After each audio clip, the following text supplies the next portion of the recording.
जनाब मोहम्मद अमीर भट्टी साहब, chief justice Lahore high court, जनाब शहजाद मलिक साहब, सीनियर प्यूनी जज लाहौर हाई कोर्ट, दीगर जज साहबान लाहौर हाई कोर्ट,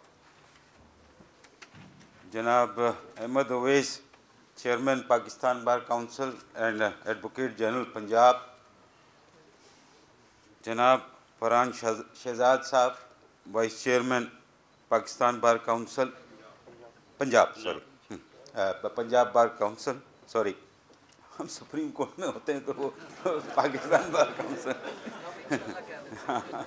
इंशाल्लाह।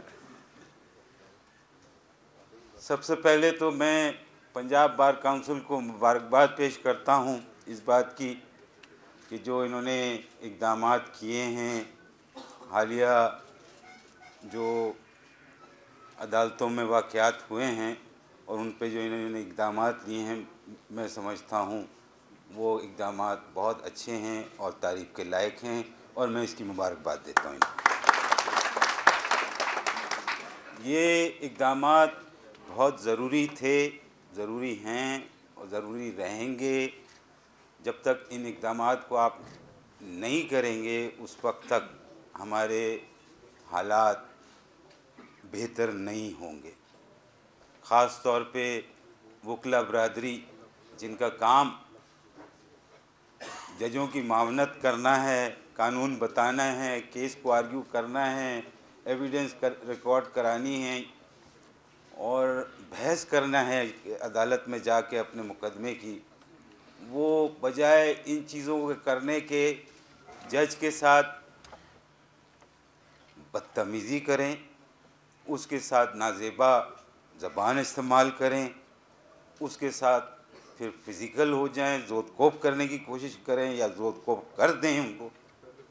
ये पॉसिबली वकील जो कि एक बेसिक उसकी एजुकेशन होती है रीज़निंग के साथ, वो बिल्कुल उसके ख़िलाफ़ है। An advocate is supposed to be a person of reasoning and a person of law, and उसके साथ ही उसको ये भी मालूम होता है कि मालूम होना चाहिए कि मेरे को अपनी अदालत के सामने किस तरह से पेश आना चाहिए। कैनन्स ऑफ प्रोफेशनल एटिकेट्स आपकी पंजाब बार काउंसिल, पाकिस्तान बार, ये legal practitioner bar council act और रूल्स का हिस्सा है। हमारे वकील साहिबान क्या उन कैनन्स को भूल गए हैं या कभी उन्होंने शायद देखना छोड़ दिया है, पढ़ना छोड़ दिया है, जिसकी वजह से ये सारा तनाव, ये सारे हालात पैदा हो रहे हैं। मैं समझता हूँ कि हर बार काउंसिल को जब वो किसी वकील को इनरोल करे तो उसको अपने सामने उस कैनन को पूरी तरह से पढ़ाना चाहिए और उसको अगर समझ में कोई डिफ़िकल्टी हो तो उसको समझाना भी चाहिए कि इसमें क्या लिखा हुआ है और ये क्या, इसका मतलब क्या है। उन कैनन्स ऑफ प्रोफेशनल कंडक्ट को आप उर्दू में भी तर्जुमा कर दें, उसको भी रूल्स का पार्ट बना दें और फिर उसको हर इनरोल्ड जो वकील होता है उसको वो उन कैनन्स को पढ़ा दे। ये एक बहुत अच्छी मैं समझता हूँ इब्तिदा होगी, ताकि वकील जब वकील बन के निकलता है तो उसको मालूम होना चाहिए कि मेरा अपने ब्रदर लॉयर के साथ क्या कंडक्ट होगा, मेरा अपने क्लाइंट के साथ क्या कंडक्ट होगा, मेरी जिस अदालत में मैं पेश होता हूँ उसके साथ मेरा क्या कंडक्ट होगा। ये तीन चीज़ें तो उसको बहरहाल मालूम होनी चाहिए जैसे ही वो अपनी फील्ड में कदम रखता है। और उसके लिए मैं समझता हूँ बार काउंसलें और बार एसोसिएशन बहुत ज़्यादा मावन किरदार अदा कर सकती है। एक बहुत ही अहमद कयूम साहब ने बात और फिर और भी मेंबरान ने, जनाब इकबाल साकिब साहब ने भी कहा, हाजी अब्दुल धराला साहब ने भी कई बातें, बशारतुल्लाह साहब ने भी बहुत कीमती बातें करी हैं, फिर वसीम मुमताज़ मलिक साहब ने भी बड़ी भारी भरकम बातें की हैं सब ने मिलके, अहमद अवैस साहब ने, फरहान शहजाद साहब ने। एक चीज़ जो मुझे आज की जो गुफ्तगू हो रही थी, जो बातें मैं सुन रहा था, उसमें एक बहुत इम्पोर्टेंट एस्पेक्ट पॉसिबली इग्नोर हो गया है या उसके ऊपर अभी तक तवज्जो नहीं दी गई है। वो ये है कि जिस दिन आप किसी वकील को बार काउंसिलें इनरोलमेंट देती हैं, वो अपना इनरोलमेंट सर्टिफिकेट लेके बाहर निकलता है बार काउंसिल के ऑफिस से, उसको पता नहीं होता है कि मैंने क्या करना है, मुझे कहाँ जाना है, मैं क्या करूं, मैं किसके पास जाऊं, मैं किससे मिलूं। जिनका ताल्लुक़ पहले से लीगल फ्रेटर्निटी के साथ होता है वो तो अपने रास्ते बना लेते हैं, कोई ना कोई तरीके कार करके किसी चैम्बर को ज्वाइन कर लेते हैं, कुछ और कर लेते हैं अपने साथ। लेकिन जिनका कोई ताल्लुक़ नहीं होता, जिनका कोई वास्ता नहीं होता, जो बिल्कुल ही इंडिपेंडेंट एक रॉ तरीके से आते हैं, तो उनके लिए बड़ी सीरियस डिफ़िकल्टी होती है कि वो क्या करें। वो कोर्टों में चले जाते हैं, देखते हैं वहाँ पे वकील आ रहे हैं, जा रहे हैं, किसी को जानते नहीं, किसी को पहचानते नहीं, किसी से मुलाकात नहीं। क्या करें, क्या किस तरह इब्तिदा करें, कैसे अपने कैरियर को आगे बढ़ाने में दाखिल हुए। इस सिलसिले में मैं समझता हूँ कि बार काउंसिल्स जो हैं वो भी बहुत अहम किरदार अदा कर सकती हैं कि जिस दिन जिन वकीलों को इनरोलमेंट एज एन एडवोकेट मिलता है, not as an advocate High Court और an advocate Supreme Court, as an advocate, उसको बार काउंसिल की एक कमेटी हो या चंद 2 मेंबरान हो या 3 मेंबरान हो, वो उसको बुलाएं, अपने पास उसको इंटरव्यू करें, पूछें कि भाई आपको इनरोलमेंट सर्टिफिकेट तो हमने दे दिया है, आपके फ्यूचर प्लान्स क्या हैं, आपने इस प्रोफेशन में आने के लिए क्या इक़दामात किए हैं, आपने किसी चैम्बर से बात पहले से की हुई है, पहले से किसी वकील साहब से बात की हुई है, किसी इदारे से आपने बात की हुई है जहां आपको अकोमोडेट किया जाएगा। अगर तो वो तसल्लीबख्श जवाब देता है जिससे आप समझते हैं कि हाँ ये अपना रास्ता खुद बना रहा है, बनाने का इसने इक़दाम कर लिया है, ठीक है। लेकिन जिसको कुछ भी नहीं मालूम कि मुझे क्या करना है, तो वहाँ आपकी ये कमेटी जो है, जो इनरोलमेंट के बाद है, अगर आप बनाना चाहें और मेरी तजवीज़ है कि आप बनाएं, उसको फिर गाइडेंस आप दें। और उस गाइडेंस से लेने से पहले आपके पास सारे हक़ाइक़ हर चैम्बर के मौजूद होने चाहिए, हर चैम्बरों की रिक्वायरमेंट का आपको मालूम होना चाहिए, हर सीनियर वकीलों के दफ्तरों में कितने कितने लोग काम कर रहे हैं, कितनी की मज़ीद गुंजाइश है, कितने वहाँ से मूव करके आगे चले गए हैं, अपनी प्रैक्टिस स्टार्ट करनी है, उनके पास गुंजाइश है अकोमोडेट करने की, उनके पास गुंजाइश नहीं है अकोमोडेट करने की। ये सारी मालूमात आप पहले से अपने पास इकट्ठा करके रखें और फिर हर आदमी को जो भी आपका इनरोलमेंट सर्टिफिकेट लेके जाता है उसको बोले भाई आप फलाना चैम्बर में चले जाएं और फलाना वकील साहब से मिल लें, वो आपको अपना काम शुरू करने में आपकी मदद करेंगे और आपको एज ए जूनियर एक्सेप्ट कर लेंगे। तो ये मैं समझता हूँ कि ये एक मेरी तजवीज़ है, एक मेरा एडवाइस है कि आप इस तरह से कोई अपना कमेटी बनाने की कोशिश करें बार काउंसिल, इसमें बार एसोसिएशन को भी इन्वॉल्व करें अपने साथ, और ये ओपनिंग नए एडवोकेट्स को प्रोवाइड करें, ये इसके लिए ये रास्ता बनाएं उसके लिए, ताकि वो ऐसा नहीं कि जंगल में जाके घूम जाए, उसको कुछ पता नहीं कि अब मुझे क्या करना है, वो किसके हाथ चढ़ जाएगा पता नहीं, और वो क्या काम करना शुरू कर देगा पता नहीं। तो चूँकि आपका काम है एज अ बार काउंसिल कि वकीलों की हिफाजत भी करनी है, आपने उनकी मामनत भी करनी है, उनकी मदद भी करनी है, तो शुरुआत इस मदद से हो तो मैं समझता हूँ इससे ज़्यादा एहसन काम कोई और नहीं होगा। आज जो बातें सुनी हैं, दोबारा कहूँगा, जनाब मोहम्मद इकबाल साकिब साहब की, हाजी अब्दुल दरल्ला साहब की, बशारतुल्लाह खान साहब की, अहमद कयूम साहब की, वसीम मुमताज़ मलिक साहब की, अहमद ओवैस साहब की, फरहान शहजाद साहब की, बड़े दिल से निकली हुई बातें हैं ये सारी, और दिल को लगती भी हैं बहुत, और बहुत सारी सच बातें भी हैं जो की गई हैं, और जो हालात वाक़यात का ज़िक्र किया गया है। भाई आप बात ना कर, जो हालात वाक़यात का ज़िक्र किया है वो मैं समझता हूँ उसमें बहुत सारी सदाकत है, वो मौजूद हैं। और जो मैंने अभी ये वीडियो आपकी देखी, लगता है कि पंजाब बार काउंसिल बहुत सीरियसली इन मामलात को एड्रेस कर रही है, और ना सिर्फ वकीलों की प्रॉब्लम को एड्रेस कर रही है, इन वकीलों की प्रॉब्लम के एड्रेस होते हुए साथ साथ उनके लिटिगेंट्स की भी प्रॉब्लम एड्रेस हो जाती हैं, अदालतों की भी प्रॉब्लम एड्रेस हो जाती हैं। और ये काम मैं इसकी बहुत तारीफ़ करूँगा। माशाल्लाह आप बहुत अच्छा काम कर रहे हैं। मेरी ख्वाहिश है कि आप इसमें मज़ीद चर्चान पैदा करें और मज़ीद आगे बढ़ें इन मामला में।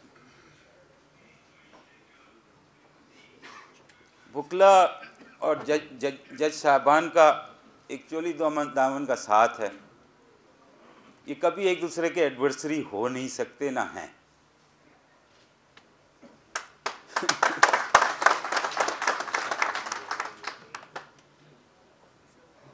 एक घर है, उस घर के अंदर जज साहबान बैठते हैं और उस घर के अंदर दाखिल होते हैं वकला साहबान अपने काम के सिलसिले में, अपने मौकिल की मावनत करने में, और जज की, अदालत की असिस्टेंस के लिए।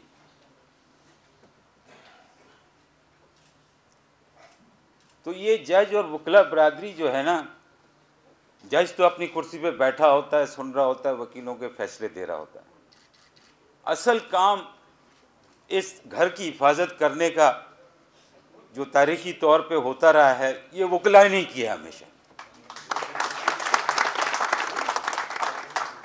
और आज भी इसकी तायद की गई है, बताया गया है बहुत मजबूत लफ्ज़ों के साथ कि हम इस घर को कभी किसी किस्म का नुकसान नहीं होने देंगे। बहुत अच्छी बात है, बड़ी तकवीत वाली बात है। वकील और जज साहबान हमेशा से साथ हैं, साथ रहते हैं। साथ इन अ सेंस ये है कि एक उस तरफ बैठता है, एक इस तरफ बैठता है, वकील अपना केस आर्ग्यू करता है, जज अपना फैसला देता है। इसमें किसी को झगड़ने की, नाराज़ होने की बात नहीं, ना होना चाहिए।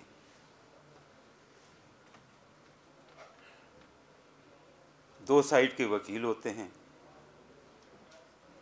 एक साइड को पॉसिबली कामयाबी होती है, एक को नाकामी होती है, और ये जज वकील साहबान रोज़ देखते हैं, उनके साथ ये चीज़ रोज़ होती है। वो कुछ केसेस में वो जीतते हैं, कुछ केसेस में वो हारते हैं। उसके आगे कानून के अंदर मज़ीद रेमेडियाँ दी हुई हैं। अगर आप समझते हैं कि उसके अंदर फैसले में कोई गलती हुई है, आपको मौक़िल चाहता है कि उसके अंदर आगे पैरवी की जाए, तो आप अपील दाखिल करें। एक बड़ा सुकून से एक सिस्टमेटिक एक सिस्टम बना हुआ है अदालती, जिसके तहत ये अदालती मामलात, या जैसे कहते हैं मुकदमों के मामला, वो एक अदालत से, निचली दर्जे की अदालत से लेके ऊपर की दर्जे तक अदालत तक का पूरा कानून लिखा हुआ है, कानून लिखा हुआ है। तो वो, और ये अदालतें एग्जिस्ट इसीलिए करती हैं कि एक फैसला गलत हो तो दूसरी अदालत उसको फैसले को सही कर दे, दूसरी भी अगर गलती कर जाए तो वो तीसरी अदालत ऊपर जो और है वो कर दे, और बाकी जब सुप्रीम कोर्ट में आ जाए तो उस मामले को ख़त्म हो जाता है। उस पर आप बहस मुबाहिसा ज़रूर कर सकते हैं, फैसले के ऊपर कमेंट जायज़ किस्म का ज़रूर कर सकते हैं उसके ऊपर, लेकिन उसको कोई झगड़े की वजह नहीं बना सकते या नाराज़गी की वजह नहीं बना सकते, और उसके ऊपर एक कांस्टेंट किस्म की रनिंग का ग्राउंड नहीं बना सकते। उसके ऊपर एक क्रिएटिव किस्म का क्रिटिसिज्म हो सकता है, अपना ओपिनियन दिया जा सकता है, और ये होता है हमारे माशरे में, और इसका हम कोई जज साहिबान बुरा नहीं मानते हैं। एक लिमिट में रह के वो अपना क्रिटिसाइज़ करें, क्रिएटिव क्रिटिसिज्म करें, अपना ओपिनियन दें, अपनी बातें करें फैसलों के ऊपर, मोस्ट वेलकम। इससे हम उन बातों को सुनेंगे, हम उनको एग्जामिन करेंगे, उसको देखेंगे कि ये बात मुनासिब है या नहीं है, और फिर हम उसको अपने अगले फैसलों के लिए करामत बनाने की कोशिश करेंगे। लेकिन एक जहन बना लेना कि भाई अदलिया का रुझान ये है, भाई अदलिया का कोई रुझान नहीं होता, अदलिया का कोई रुझान नहीं होता। हर अदालत, हर जज साहबान जो जिस केस को सुनेंगे उस केस के फैक्ट्स और लॉ के मुताबिक वो फैसला देंगे। ऐसा कोई नहीं है कि आज सर्दी का मौसम आया तो जज साहब सर्दी वाले फैसले दे रहे हैं ऐसा नहीं होता, और गर्मी आए तो गर्मी वाले फैसले दे रहे हैं, कानून नहीं बदलता उसमें ऐसा नहीं होता। अदालतें आज़ाद हैं, आज़ाद रहेंगी और आज़ादी से अपने फैसले देंगी।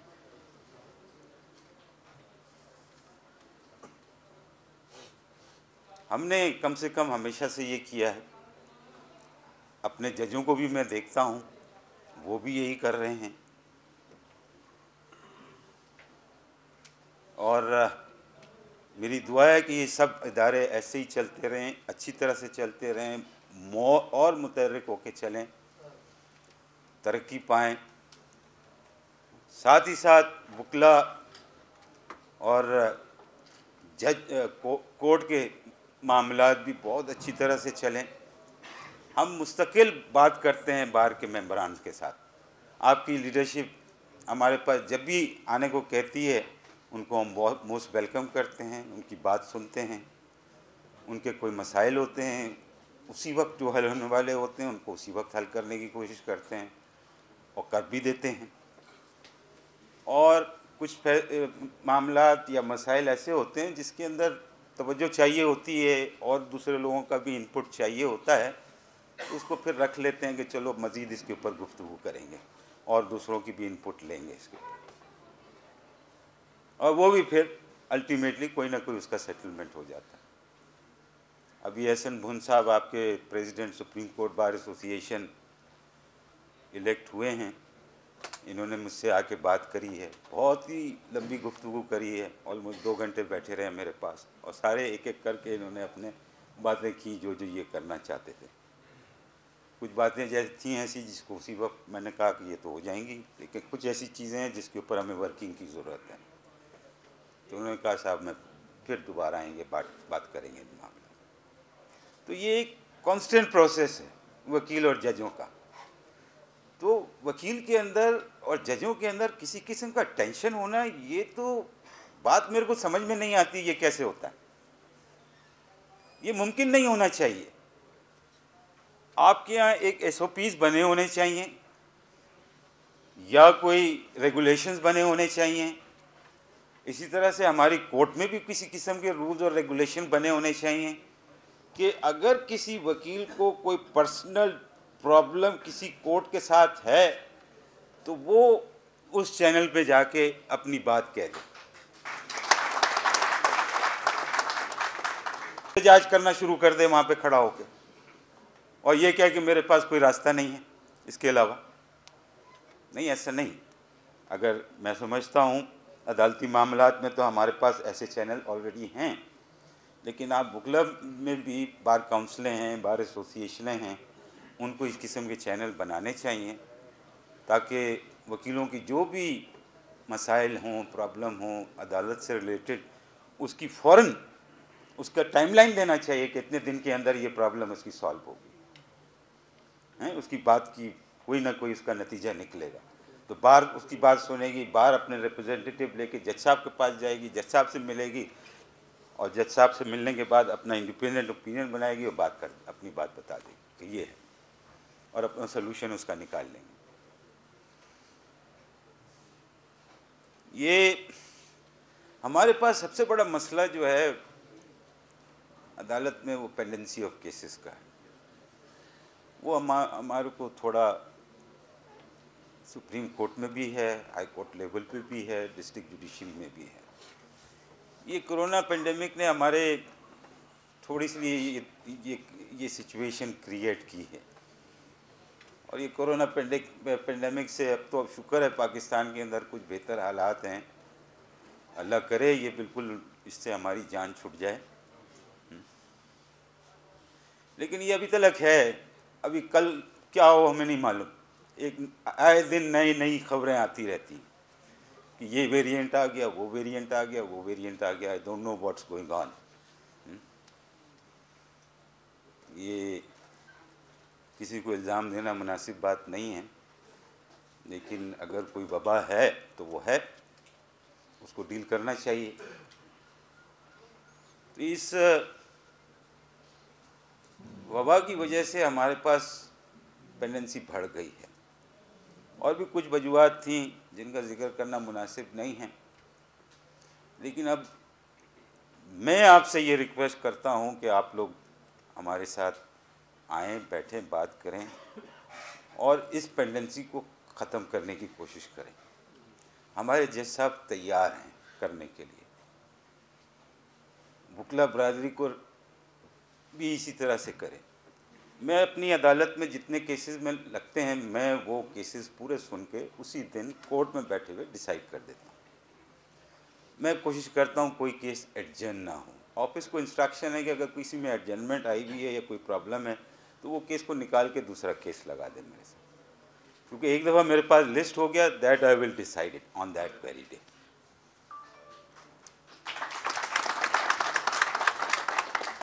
तो पेंडेंसी को कम करने की कोशिश हमारी बहुत ख्वाहिश है कि ये पेंडेंसी हमारी कम हो। इसमें पेंडेंसी को बढ़ा के रखने में हमारे कोई फ़ायदा नहीं होता। हमें लिटिगेंट सफ़र करता है, लिटिगेंट सफ़र करता है। आप आएँ, पेशी लगाएं, चले जाएं। जज साहब ने देखा, तारीख का ऑर्डर लिखाया, चले गए अपने चैम्बर में, उसको तो कुछ नहीं हुआ। लिटिगेंट कहता है कि ये क्या हुआ मेरे साथ, मैं तो तारीखें भुगताने तो नहीं आया हूँ, मैं तो मेरे मुकदमे का फ़ैसला सुनने आया हूँ, और मेरे मुकदमे का जल्द से जल्द फैसला हो। मेरी प्रॉब्लम है, एक कांस्टेंट मेरी लाइफ के साथ ये चिपका हुआ है, इसका सलूशन होना चाहिए मेरे पास कोई। इस स्टेज पे हो जाए ख़त्म, दूसरी स्टेज पे चला जाए, दूसरी से भी स्टेज हो जाए, तीसरी स्टेज पे भी चला जाए, ताकि ख़त्म हो, मेरी जान छूटे। It's decided. तो ये एक बहुत ज़रूरी चीज़ है, और जिसको हमें बहुत तवज्जो के साथ, गौर के साथ डील करना है। और मैं समझता हूँ बार के मेंबरान इसमें बहुत बड़ा किरदार अदा कर सकते हैं। एक तो बशारत साहब ने भी शायद जिक्र किया इस बात का, फ्रिवोलस लिटिगेशन। हमारे पास सबसे बड़ी जो डिफ़िकल्ट सिचुएशन हमारी अदालतों में, from lower to the top, that we are constantly faced with frivolous litigation. कोई भी आदमी होता है, उसको किसी से कोई नाराज़गी हो जाती है, यार बना के केस दाखिल करते हैं।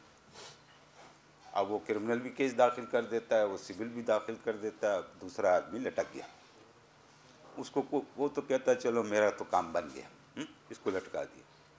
तो हमारी अदालतें, हमारे वकीला बरादरी को इन चीज़ों के लिए यूज़ नहीं होना चाहिए, इन चीज़ों के लिए यूज़ नहीं होना चाहिए। वकील के पास केस आता है, सुनता है, क्लाइंट की बात सुनता है, कागज़ों को देखता है, बताता है कि यार ये केस तो बनता नहीं है, आप कैसे कह रहे हो कि ये केस कोई तो बताए ना कोई बात। बल्कि वो झूठे कागज़ लेकर आता है। वकील तो एक नज़र में देख के पहचान जाता है कि ये क्या क्या कागज़ हैं, इनकी वैल्यू क्या है, इनमें जाली कौन सा कागज़ है और सच्चा कागज़ कौन सा है। इसी तरह जज पहली दफ़ा देखता है, पहचान लेता है कि ये क्या कागज़ है। तो ये फ्रिवलेस लिटिगेशन का हमारे पास एक बहुत बड़ा बैगेज है। आप वकील बरादरी हैं, आप ही का काम है मुकदमात को लेकर आना, कोर्टों में दाखिल करना। इन चीज़ों को आप गौर करें और फ्रिवलेस लिटिगेशन को कोशिश करें कि ये कम बिल्कुल ना ख़त्म ही हो जाए कोर्टों में से। एक जायज़ किस्म के केसेस कोर्टों में आएँ जिसके सुन के कोर्ट अपना फैसला दे और वो दोनों पार्टियों के दरमियान प्रॉब्लम का सलूशन। एडीआर का भी सिलसिला है। एडीआर हमारे यहाँ काफ़ी अरसे से इसके ऊपर बातें हो रही हैं, लेकिन अभी तक उसने किसी किस्म के रूट बनाए नहीं। एडीआर जो है वो उसकी एक्सेप्टेंस जो है ना वो बाय एग्रीमेंट होती है, और जिस पार्टी ने फ्रिवलेस लिटिगेशन करना है तो वो किसी चीज़ को एग्री नहीं करेगा, कभी भी नहीं करेगा, तो वहाँ तो एडीआर फेल हो जाएगा हमेशा। लेकिन जहाँ जेन्युइन डिस्प्यूट्स होंगे और जहाँ पार्टी एक दूसरे को अकोमोडेट करने के लिए तैयार होगी, वहाँ तो एडीआर हो सकता है, और वहाँ एडीआर हो के मुकदमों का प्रॉब्लम्स का सलूशन निकल आए। तो मैं समझता हूँ ऑलमोस्ट लाइक 20 to 30% केसेस इसी तरह से कोर्ट में आने से रुक जाएंगे। लेकिन वो एडीआर को अडॉप्ट करने के लिए आप ही वकीला बरादरी का हमें साथ चाहिए, आप ही वकीला बरादरी का साथ चाहिए। हमने रूल बनाए हुए हैं, कानून बना हुआ है, उस पर अमल दरामद करें। एडीआर का इंस्टीट्यूशन को बिल्कुल वायबल करें, आप बार काउंसिल के लेवल पे वायबल करें। वो हमने एक्सपर्ट्स वगैरह बना रखे हुए हैं एडीआर वाले, उनसे एडीआर को मैटर रेफ़र कराएं कोर्ट्स के थ्रू और फिर वो एडीआर करवाएं। मज़ीद मैं समझता हूँ उसके अंदर रूल मेकिंग की गुंजाइश है, लेकिन वो अगर आके आप बैठ के बात करें तो वो रूल मज़ीद और बनाए जा सकते हैं उस मामला में।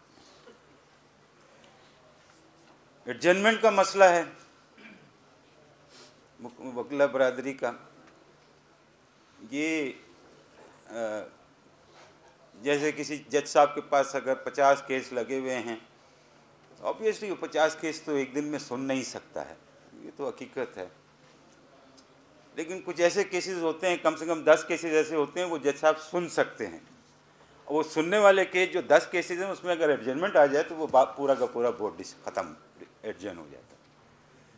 तो इसमें वकीला बरादरी से दरख्वास्त है, इनसे रिक्वेस्ट भी है मेरी कि वो एडजमेंट का कल्चर को ख़त्म करें। केस कोर्ट में लग जाए उसको चलाएं, खुद नहीं जा सकते अल्टरनेट अरेंजमेंट करें, दूसरा वकील साहब जाएं उस केस को चला लें। लेकिन केस की जब एक दफ़ा तारीख लग जाए तो उसको फिर एडजन नहीं होना चाहिए। एडजमेंट की सिर्फ वजह यही हो सकती है कि साहब अब मैं क्या बताऊं, कोई एक्सट्रीम वजह हो तो उस वजह के ऊपर आप जाके एडजमेंट ले लें। Infrastructure development, naturally infrastructure development तो होना चाहिए अदालतों का, और अदालतों का हाल मकदूश ही है नीचे की अदालतों का। मैंने देखी हैं बहुत सारी अदालतें, यहाँ लाहौर की डिस्ट्रिक्ट जुडिशरी में भी गया हूँ, देखा है कुछ हिस्सा मैंने, कराची का भी देखा है, पेशावर का भी देखा है, कोयटा का भी देखा है, और इस्लामाबाद तो बहुत ही ख़राब हाल है उसका। मैं समझता हूँ इस पर हुकूमत को तवज्जो देनी चाहिए। जज साहबान को भी, हाई कोर्ट के जो चीफ जस्टिस साहबान हैं उनको तवज्जो देनी चाहिए, और इस बात को इंश्योर करना चाहिए कि कोर्ट्स का इंफ्रास्ट्रक्चर डेवलप हो, वहाँ पे क्लाइंट्स के लिए, वकीलों के लिए, जजों के लिए प्रॉपर सहूलतें हों अदालतों की, बैठने की, कि इसकी पैरवी करने की सारी चीज़ें आजकल के जो 21वीं सदी की रिक्वायरमेंट है वो पूरी होनी चाहिए। तो चीफ जस्टिस साहब से मेरी रिक्वेस्ट है कि इन चीज़ों को देखें, आप अपने इंस्पेक्शन जजेस से रिपोर्ट लें अपने सारे डिस्ट्रिक्ट जुडिशरी की through out province of Punjab, और ये बताएं कि क्या किस किस जगह पे क्या किस चीज़ की ज़रूरत है, वो इंफ्रास्ट्रक्चर फिर आप उसका प्रोविज़न का बंदोबस्त करें। अपॉइंटमेंट ऑफ जजेस की भी बात की गई, इस पर एस.एन. भुन साहब ने भी मुझसे बात की थी। आइन के अंदर उसका तयन किया हुआ है कि अपॉइंटमेंट ऑफ जजेस कैसे होगी, ना उसमें हमारे कोई अपना कानून है ना कोई कुछ और है, वो एक पार्लियामेंट ने आइन बनाया हुआ है। फिर उसके ऊपर मुख्तलिफ प्रोनाउंसमेंट्स हैं कोर्ट की, हमारी सुप्रीम कोर्ट की। आखिरी जजमेंट जो पॉसिबिलिटी है वो सुप्रीम कोर्ट बार एसोसिएशन वाली है, जो सुप्रीम कोर्ट बार एसोसिएशन ने आके खुद हमारे से ली थी, सुप्रीम कोर्ट से ली थी। उसको हम मद्देनज़र रख के 5 मेंबर बेंच का जजमेंट है, आगे बढ़ते हैं जजों को बनाने के बाद। अच्छा, इसमें वकला की इनपुट ली जाती है, हमेशा ली जाती है। फिर जुडिशल कमीशन में वकला के एक नुमाइंदे बैठे होते हैं वहाँ पे, वो भी उनको पूरा इख्तियार है कि वो जो भी बात कहना चाहें वो कहें जुडिशल कमीशन में अपने, वो जो उनका मैंडेट है वहाँ पे जुडिशल कमीशन में कहने का। वो बातें सुनते हैं, सबकी बातें सुनते हैं, उसके बाद फैसला होता है। पिछले कुछ दिनों में देखा हमने कि वो जुडिशल कमीशन चूँकि बहुत ज़्यादा डेमोक्रेटिक हो गया है, बहुत ज़्यादा ओपन हो गया है, बहुत ज़्यादा असर्टिव हो गया है, हर मेंबर को अपनी बात कहने का हक है, हर मेंबर अपनी बात कहता है। ये नहीं है कि चीफ जस्टिस जो चाह रहे हैं अपनी मर्ज़ी से कर लें, ऐसा नहीं होता। अब मेरे साथ ये सिलसिला बिल्कुल ख़त्म हो गया। मैंने देखे वो ज़माने भी कि जो चीफ जस्टिस साहब ने बात की, चैम्बर में बुला के बात की और तय हो गया कि इनको बनाना है, जुडिशल कमीशन में गए, फॉर्मेलिटी हुई, ख़त्म, 5 मिनट 2 मिनट में जुडिशल कमीशन ख़त्म। अब नहीं होता ऐसा। अब जुडिशल कमीशन 3-3 घंटे तक बैठा रहता है, 4-4 घंटे तक बैठा रहता है, डिलिब्रेशन करता रहता है। उसमें आपकी तरफ से भी इनपुट सारी आती रहती है, और उस डिलिब्रेशन के बाद बाकायदा एक वोटिंग होती है। उस वोटिंग के अंदर अगर मेजॉरिटी वोट आ जाता है तो आदमी थ्रू हो जाता है जुडिशल कमीशन के साथ। नहीं होता, उसकी बात ख़त्म हो जाती है। तो मैं समझता हूँ ये जो इदारे के अंदर एक बात करने का जो पहलू उजागर किया है, और दिल की बात करना और दिमाग की बात करना और अपनी सारी इन्फॉर्मेशन कलेक्ट करके बात करना, ये एक बहुत अच्छी डेवलपमेंट है और जमहूरी रिवायत के मुताबिक है।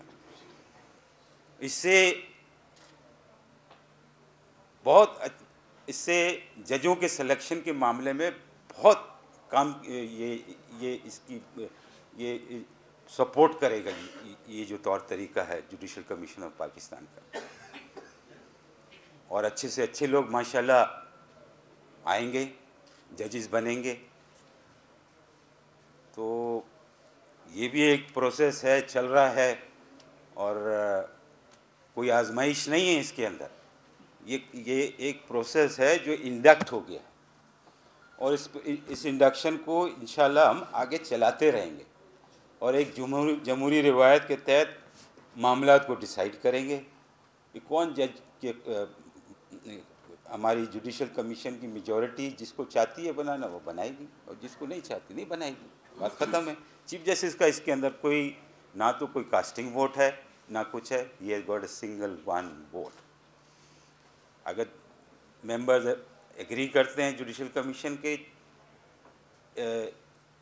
रिकमेंडेशन से, वेल एंड गुड, नहीं करते okay, will consider someone else, ठीक है। तो ये इसके लिए बड़ा दिल चाहिए होता है, बहुत बड़ा दिल चाहिए होता है कि इन चीज़ों को आप एब्जॉर्ब करें अपने अंदर और एक अच्छी रिवायत बनाएं। तो ये रिवायत की बुनियाद मैंने अपनी टर्म में डाल दी है। अल्लाह करे ये रिवायत ऐसे ही चले और अच्छे से अच्छे लोग जज बन सकें। इसी में इस इदारे की आकबत है, इसी में इस इदारे की भलाई है, कामयाबी है, नाकामी जो भी है। हमारे आपके ताल्लुकात अच्छे होने चाहिए, हमेशा अच्छे रहने चाहिए। गिले शिकवे होने चाहिए, गिले शिकवे बिल्कुल होने चाहिए, लेकिन उन गिले शिकवों को हम एक महज़िब इंसान, पढ़े लिखे इंसान के होने की हैसियत से बैठ के तय कर सकते हैं। बेसिक बात यही है जो आपने अपनी इसमें लिखी है, role of judiciary and legal fraternity in improvement of justice system. This is a constant work, not a one time work. इस किस्म के सेमिनार जैसे आज आपने मुनक्कद किए हैं, इस किस्म के सेमिनार और इस किस्म की बात करने वाले लोग आप अगर और सेमिनारों में भी आ जाएं तो हमारे बहुत सारे मसाइल हल हो जाए, लेकिन वो होते नहीं है। दिल की बात कोई करता नहीं है आके। आज मैंने जो बातें सुनी है ये तो बहुत ही दिल की बातें हैं, and I was really very happy to hear all those things कि हर एक ने अपनी बात कही है और उन सब बातों का सलूशन है वो बैठ के बात करके ही सलूशन निकलेगा। ऐसे तो नहीं निकलेगा कि आपने कह दिया वो हो जाए।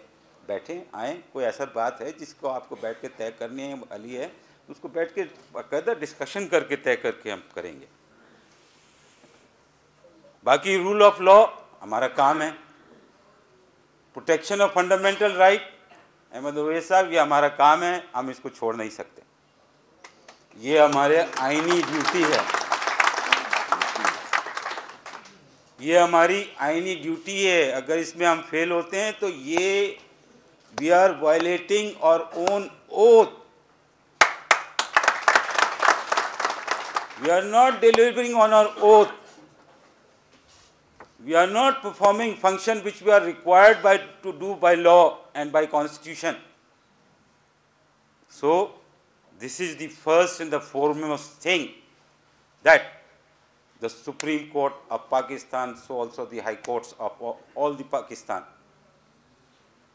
has to take into consideration, that this is the foremost thing that they have to do and deliver to the people. हर शहरी के फंडामेंटल राइट हर सूरत में प्रोटेक्ट होने चाहिए, उसके ऊपर दो कलाम नहीं है। और अदालतों को इसमें देने में कोई उज़र नहीं होना चाहिए और उसमें देर भी नहीं करनी चाहिए।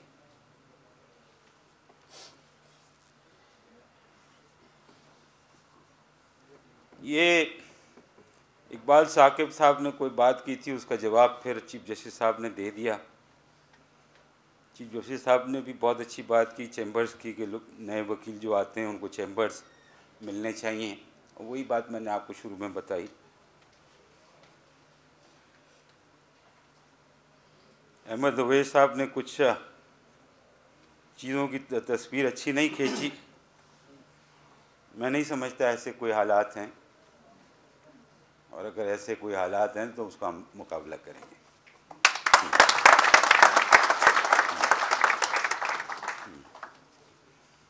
वकीलों के लिए आसानी पैदा करें, उनके एनरोलमेंट के लिए, उनकी एम्प्लॉयमेंट के लिए, उनकी इंगेजमेंट के लिए, यही आपका काम है।